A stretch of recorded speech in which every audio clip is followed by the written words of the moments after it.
Hi everyone, Lumberjack and Mama Bear here for Barely Homesteading, and we know that we haven't posted anything in a while. We've been deeply involved with our search for a new homestead, a new property, and we're going to be sharing some more things with you on that soon.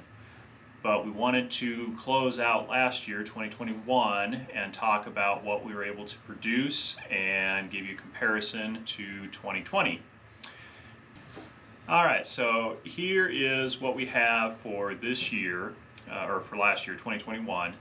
And for those of you who've been following us, will notice that the totals are just about the same as from 2020. We produced about 8 to 9% of our food there on site. Now, the reason for that is kind of twofold. One is the last quarter of the year we were busy working on getting the house ready to sell, and so we were not focused on production of food or storage of food, and we had a lot of mishaps like the chickens getting into the tomatoes and destroying a lot of that, and voles getting into the carrots. And so we actually lost a lot of food because of the preparing the house to get sold. The other thing is that because of that, we did not do apples or pears like we did the year before. And if you go back and look at that video, you will see that our apples and pears ended up being about a third of our total food production for that year. And so if we were to have done the apples and pears this year, our totals would have been significantly higher, probably more like 12%, so closer to the goal that I had of wanting to try to get to 15% last year.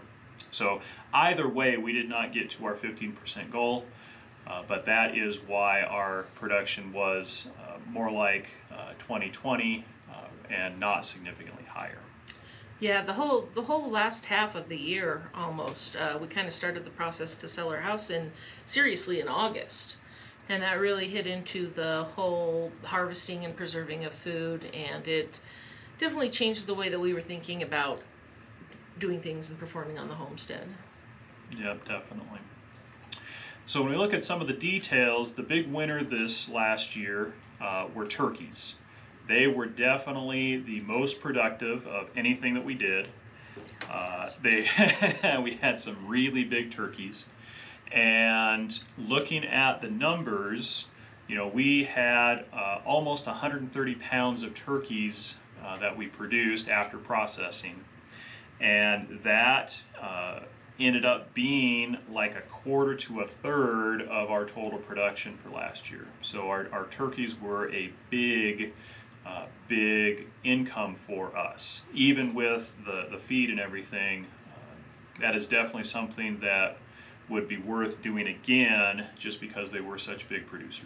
And we definitely had a better meat ratio with the turkeys than we had with the meat chickens last year.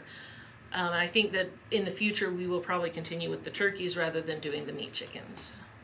Yeah, unless we go to a different breed of chicken. And we could try that. The next big one is eggs. Our chickens, our hens, have always been great layers, and we got a lot of eggs last year, over 100 dozen eggs, and that really is a big source of our food on the homestead. And that is actually a nice passive food source for us because the chickens are pretty much self-sustaining. As long as we give them food and water, they just pump out eggs. Well, and because they had access to our compost pile and would sit through our compost pile, we didn't have to pay as much for feed because they were feeding off our kitchen scraps.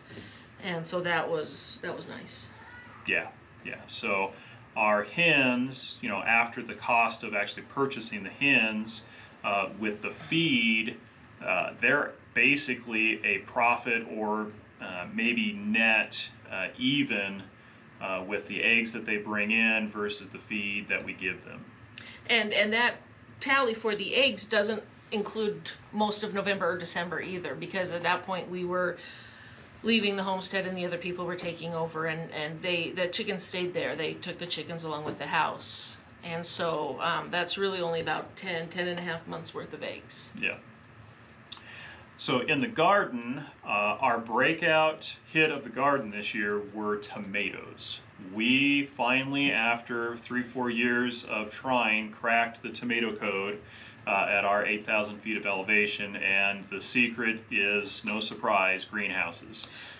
We've got to get the season extended on both ends, both in the spring and the fall, to have a long enough season for tomatoes. And with our hoop house that we built this last year, we were able to get a large, very large tomato crop. Large enough that we not only were able to have tomatoes to eat as they were coming off the vine, but we actually had enough tomatoes to can and preserve, which for us was amazing. That's a big deal. And what we got probably is not a bumper crop for some of you in much warmer climates, but for us at 8,000 feet altitude, this was a really big harvest of tomatoes up there. And again, the secret is the hoop house and the greenhouse that we were able to perform. Unfortunately, due to when we went on vacation one week, one of the doors to the hoop house got propped open a little bit, and the chickens went in and ate half of the tomatoes that were in there. So we would have been able to harvest even more than that if the chickens hadn't lusted after them so much. Yeah, they basically ate any tomato they could reach, so even we the green did ones. lose a lot. Next big crop were our pumpkins. We had a big pumpkin crop this year, almost 100 pounds of pumpkin. And the reason for that, other than the fact that they just grow really well in our climate, was that we planted a lot of pumpkins. We had some help from Baby Bear with planting the seeds and getting the starts ready. And we think that she planted more pumpkins than we realized. So we actually had a lot of pumpkin plants this year and got a big pumpkin harvest.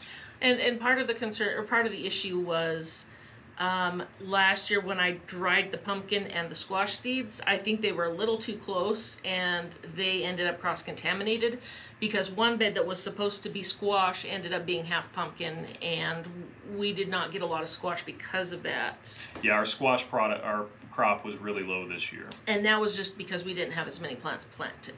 Yep. The next big crop for us was potatoes. We actually had a very good potato harvest, 45 pounds of potatoes, which again is small for some of you in a warmer climate, but for us that is a really big potato harvest. And the containers worked out really well for us. We were able to put in some new containers, as you saw in the earlier video from this year, and we're able to get a very rather big potato harvest for us.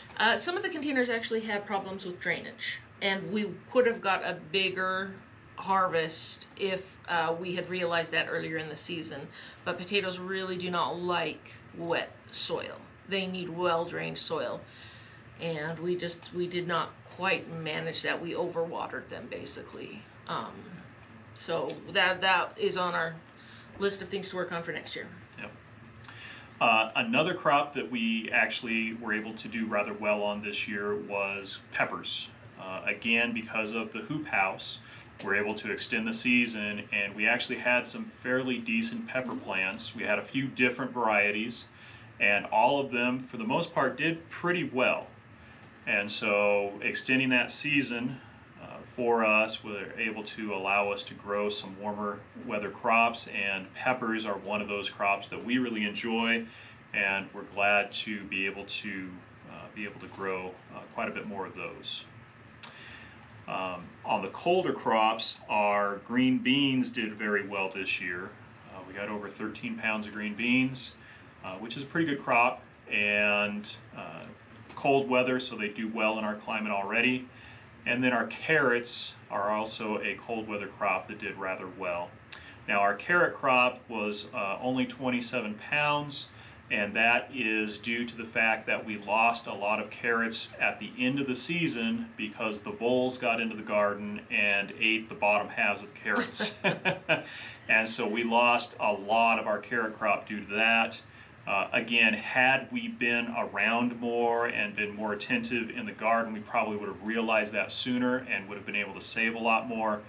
But because we were in the middle of selling the house, We just didn't realize it as quick, and by the time we started harvesting the carrots and pulling them up, we had lost a significant amount of them. Yeah, and at the beginning of the year, we also had to, I had to seed them twice. The first seeding did not come up because of the crazy weather that we had last year. It was very cold, very snowy into June, and it would get these, little warm bits and then cold bits, and then it went from very cold to very hot and dry. And so we had a lot of seeds, the broccoli seeds and the carrot seeds, that just did not come up. We also had problems with our onions. We did not have a good onion harvest. I guess I bought them at the regular time I normally do, but because the cold stayed so long and the ground was completely frozen and I couldn't get them planted early enough, and so a lot of the onion bulbs just dried out, and we did not have a good onion harvest. Yeah, our onion crop was bad this year, as well as our broccoli and our cauliflower were down. Our cauliflower wasn't too bad, but But not it was not as down. good as last year. So had we stayed there on the homestead, some of the crops that we would be looking forward to having a larger crop in the future were our strawberries. Our strawberries were, the plants were finally getting very mature and getting very dense. We actually had enough strawberries this last year that we could start using them in things rather than just eating, the handful that we get here and there. And so over the next few years, we would have seen a much larger strawberry crop as those plants continue to mature and to produce larger and larger. Unfortunately, someone else is going to get the benefit from that and not us. Our turnips also, we had a smaller crop this year. We planted all the turnip seeds that we had, but weren't a lot, and so we just got a smaller crop. Yeah, than we just normally planted did. less. Yep. And then one of the big disappointments that I noticed was our lettuce. We did not have a good lettuce crop last year, and I'm not quite sure why that is. It could be that it was cold for so long and then got hot so fast that the lettuce just couldn't find that sweet spot where they really like to produce. But we got a very small lettuce crop, much smaller than we've had before. Yeah, we did. We went within 2 weeks. We went from snow and frozen grounds to August type weather, and we didn't have a spring at all. We went from winter to deep summer, and it really threw the seeds for a loop. And with gardening, you never quite know. That's what you're always dealing with, is the unpredictable. Yeah. So that was our 2021 food production on the homestead. And as we said, we've learned a lot. We have cracked the code on a couple of different plants, and we are looking forward to, once we get into our next property and next homestead, being able to take those lessons that we've learned and apply them to that new location. And so hopefully we will be able to produce even more food in the future, and we'll be able to share what we learn with all of you as we tackle those new problems of a new location and new challenges. So with that, this is Lumberjack and Mama Bear saying, use it up, wear it out, make it do or do without. Thanks for watching, and please like and subscribe. We will see you next time. Bye. All right, is there anything else you want to talk about, or are we ready to close it out? We don't talk about brew. No. No, I'm good. All right.